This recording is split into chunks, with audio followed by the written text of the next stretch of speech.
दोस्तों, सीवी रमन हो, mother Teresa या कैलाश सत्यार्थी, इनको कौन नहीं जानता। हर साल दुनिया भर के कुछ चुनिंदा लोगों को ही नोबेल प्राइज का सम्मान दिया जाता है।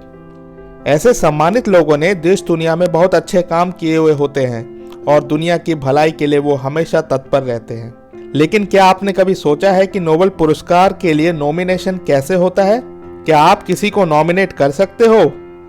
पुरस्कार मिलने पे कितना प्राइज मनी मिलती है और इस प्राइज की शुरुआत कैसे हुई?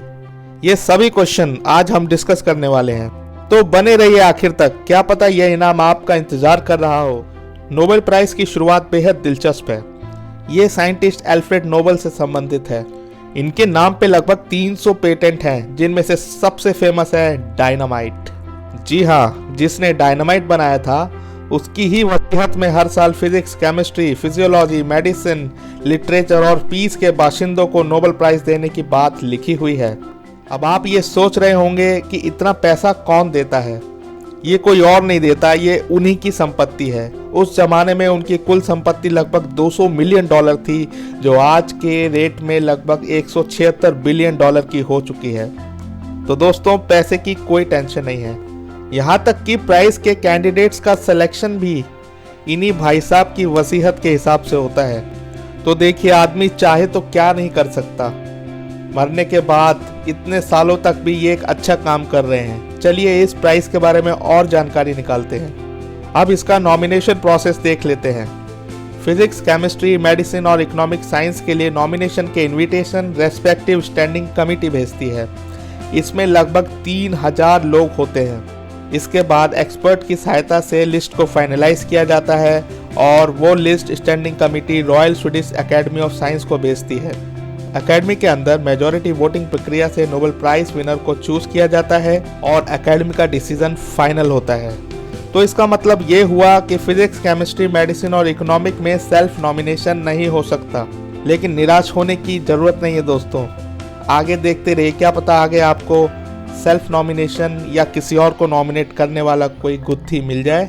अब आती है लिटरेचर की बारी। जी हाँ, लिटरेचर फील्ड में भी कमेटी खुद ही इनविटेशन भेजती है। लेकिन गुड न्यूज़ ये है कि इसमें क्वालिफाइड पर्सन अपने नाम को सबमिट कर सकते हैं।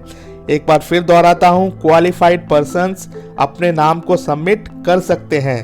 Congratulations friends. अब आप क्वालिफाइड हैं या नहीं, ये देखने के लिए डिस्क्रिप्शन में दिए गए लिंक पे जाके आप चेक कर सकते हैं। आखिरी कैटेगरी जो कि हमारी पीस प्राइज के लिए है, इसमें कमेटी कोई नॉमिनेशन नहीं भेजती। इसमें क्वालिफाइड नॉमिनेटर किसी को भी नॉमिनेट कर सकते हैं।